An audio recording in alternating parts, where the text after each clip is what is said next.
Se você já tentou usar o aerógrafo de duplação e não conseguiu ter resultados incríveis fazendo seus trabalhos com essa ferramenta, pode ser que você esteja pulando algumas etapas ou cometendo alguns erros cruciais de iniciante. E nessa aula eu vou te explicar como evitar os erros comuns ao usar os aerógrafos de duplação e como você pode melhorar a qualidade dos seus trabalhos usando essa ferramenta incrível. E olha só, nós vamos aprofundar aqui sobre alguns pontos que você deve saber antes de começar a usar o seu equipamento. Como funciona o aerógrafo de duplação, a preparação adequada do equipamento, técnicas de manuseio, manutenção e limpeza e práticas para você desenvolver suas habilidades. Com esses itens aqui você vai conseguir não só usar o seu aerógrafo, como melhorar a qualidade e o acabamento dos seus trabalhos usando essa ferramenta. O primeiro ponto aqui é a compreensão do funcionamento do seu aerógrafo. A diferença entre o aerógrafo de ação simples e o de duplação é um ponto muito simples, que você precisa entender que no aerógrafo de duplação o gatilho controla separadamente o fluxo de ar e o quanto a tinta é liberada no bico do aerógrafo. O que significa que quando você pressiona o gatilho para baixo, ele vai liberar apenas o ar no bico do aerógrafo. Quando você começa a recuar para trás o gatilho, aí sim ele começa a liberar a tinta do seu aerógrafo. Com esse controle, no começo pode parecer muito mais complicado, mas quando você começar a usar diariamente, você vai ver que é algo muito simples e muito mais prático do que os aerógrafos de ação simples. E claro, o aerógrafo de duplação tem mais componentes como agulha, bico, reservatório de tinta, o gatilho ele funciona de uma forma diferente dos aerógrafos de ação simples e isso vai ser algo que vai tornar um pouco mais complexo no começo a utilização. E é por isso que muitas pessoas acabam tendo resultados não muito legais no início, mas quando começa a praticar o uso do aerógrafo, esse resultado ele melhora gradativamente. Então, se você está tendo dificuldades no uso do aerógrafo, procure praticar um pouco mais de como recuar o gatilho e como ele vai interferir na quantidade de tinta que ele vai liberar. Assim, você começa a ter uma primeira análise sobre o uso do aerógrafo para depois você começar a se aprofundar mais em outros exercícios. Aqui é uma visão mais simplista de como funciona o aerógrafo. O aerógrafo de duplação ele é muito melhor, pois você vai conseguir controlar de forma muito mais eficaz a quantidade de material que é projetada na superfície. E isso te permite fazer inúmeros efeitos, texturas, conseguir resultados realmente profissionais utilizando esse equipamento. E para isso, você precisa entender como funciona a preparação adequada do equipamento, que é aí você entra como diluir a tinta corretamente, como ajustar a pressão do compressor. E a diluição da tinta vai permitir que você não só consiga ter um acabamento profissional, como a camada da tinta seja homogênea na superfície, sem ficar manchas, sem ter resíduos de material em certas regiões, extremidades, enfim. Quando você prepara a tinta corretamente, o seu aerógrafo não vai ficar entupindo e isso vai permitir que você tenha muito maior controle na hora de fazer os seus efeitos, a realizar a sua pintura como um todo. E a combinação da diluição da tinta com a pressão do ar vai não só garantir que o acabamento seja profissional, como também vai permitir que você não tenha problemas de desplacamento, que a sua cobertura seja 100% eficaz e você tenha uma pintura muito mais ágil no processo como um todo. Se você não acertar a diluição e não acertar a pressão do ar que é enviada no seu aerógrafo, você não vai conseguir muitas vezes projetar a tinta corretamente. A tinta pode ser que não fique com o acabamento que você gostaria. Tudo isso devido à pressão e com a influência da diluição da tinta. Então, se você estiver trabalhando com uma tinta à base de água, o ideal é sempre você aumentar um pouco mais a pressão do seu aerógrafo. Assim você vai conseguir projetar essa tinta mais facilmente. Se você usar uma tinta à base de solvente, aí a pressão não precisa ser tanto, pois você consegue aumentar a diluição da sua tinta, diferente das tintas à base de água, que ela não aceita uma diluição muito enfatizada. Então, essa combinação aqui, de diluição da tinta mais ajuste do ar é um fator que vai definir o acabamento dos seus trabalhos. Então, procurar ter um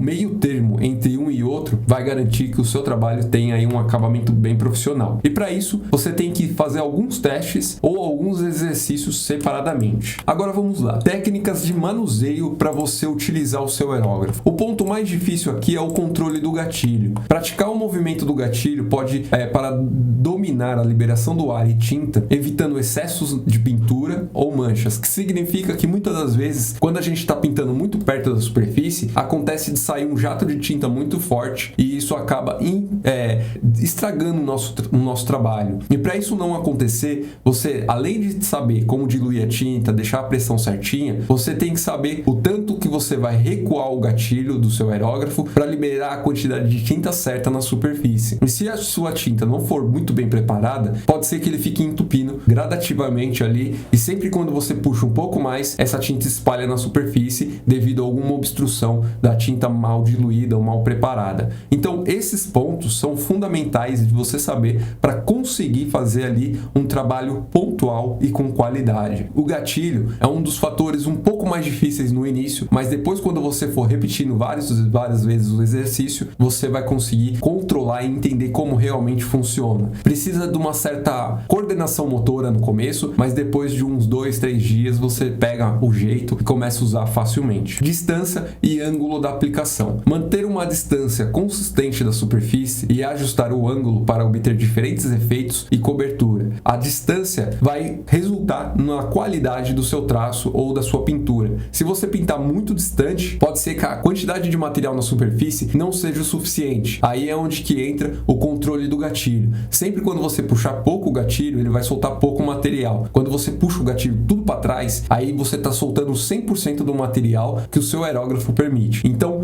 para isso, você tem que entender não só a distância, como também o ângulo que você está pintando. Se você pintar num ângulo de 45 graus, pode ser que a quantidade da pressão do ar, ele acaba fazendo com que a poeira da tinta que seja, a névoa, né, que seja liberada do seu aerógrafo, ela contamine todo ao redor da sua pintura. E se você não souber controlar essa distância, essa névoa vai ficar muito mais acentuada, que nós chamamos de overspray. Então, para isso, você tem que entender como o ângulo funciona, como a distância funciona, e com alguns exercícios bem simples, você vai conseguir entender todos esses pontos de forma muito rápida. Em 2 horas, você consegue ter uma visão geral de como isso impacta no seu trabalho, e logo em seguida você começa fazendo outros exercícios para ir ajustando e corrigindo e melhorando suas habilidades no uso do aerógrafo. Então, esses 2 pontos aqui, ó, controle do gatilho e distância do aerógrafo e o ângulo de aplicação, são fundamentais para você não só ter um acabamento muito melhor, como também para você evitar problemas de manchas, overspray, entre outros detalhes que pode acabar influenciando no seu trabalho. Manutenção e limpeza. Limpeza durante o uso, esse daqui é um ponto fundamental, que é o que? Ao trocar as cores, você deve fazer uma limpeza prévia do seu aerógrafo para evitar não só misturas indesejadas, mas também para remover qualquer resíduos de impureza de tinta que tenha ficado no seu aerógrafo e que pode ocasionar de entupir o seu equipamento. Quando a gente trabalha com aerógrafo, qualquer vestígio de tinta não mal diluído, ele pode obstruir o bico e acabar impedindo o fluxo contínuo da tinta. E isso vai interferir não só na sua pintura, como também nos seus traços. Limpeza após o uso. Aqui é uma limpeza mais avançada. Essa limpeza não é recomendado você fazer sempre, pois as peças elas são muito sensíveis e se você não tem muita habilidade, ela pode se romper facilmente e o seu aerógrafo pode ser inutilizável. Então, desmontar e limpar todas as partes do aerógrafo para remover resíduos de tinta, prolongando a vida útil do seu equipamento. Esse daqui é um ponto que sempre quando você começar, depois de 1 semana, 2 semanas, depende do uso do seu equipamento, e você tem que desmontar ele, fazer uma limpeza minuciosa, e aí sim você vai garantir que o seu equipamento se mantenha em bom funcionamento por um longo período de tempo.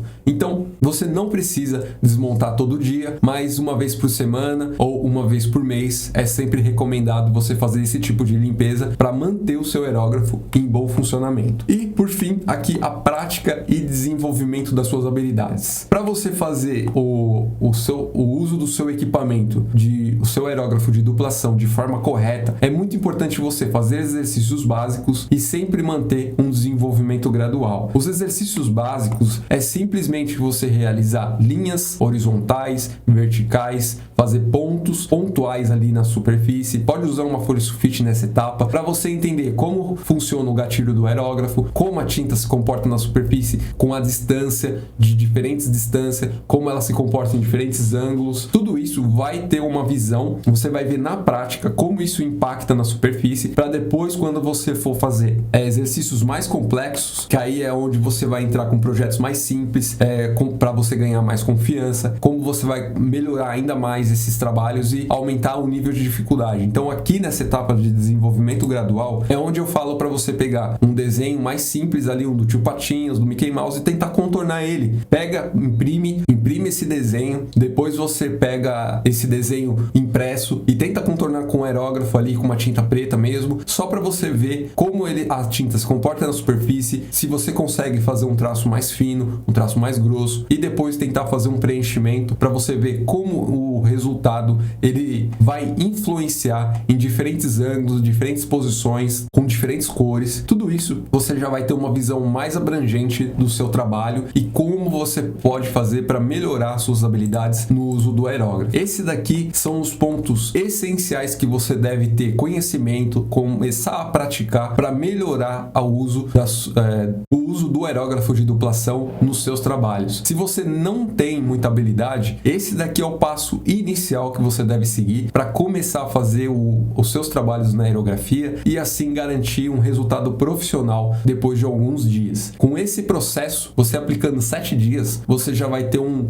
uma habilidade muito acima da média, a ponto de conseguir fazer trabalhos totalmente sem o uso de recursos como stencil ou fitas adesivas que vai guiar ali na hora de fazer os seus trabalhos. Mas é muito importante você seguir aqui, prática e desenvolvimento das suas habilidades. Começa com desenhos mais simples e vai aumentando o nível de dificuldade a ponto de você conseguir fazer detalhes, efeitos e texturas com muito mais facilidade. Nessa aula eu te expliquei como evitar os erros mais comuns ao usar o aerógrafo de duplação. Se você ficar com alguma dúvida, me deixa aqui nos comentários, assim eu vou conseguindo trazer outros vídeos para te ajudar. E é muito importante que você se inscreva no canal para não perder nenhuma dica de como melhorar suas habilidades na utilização do aerógrafo e customizar seus tênis de forma simples, rápida e objetiva. Nessa aula eu vou ficando por aqui, um forte abraço, até a nossa próxima aula.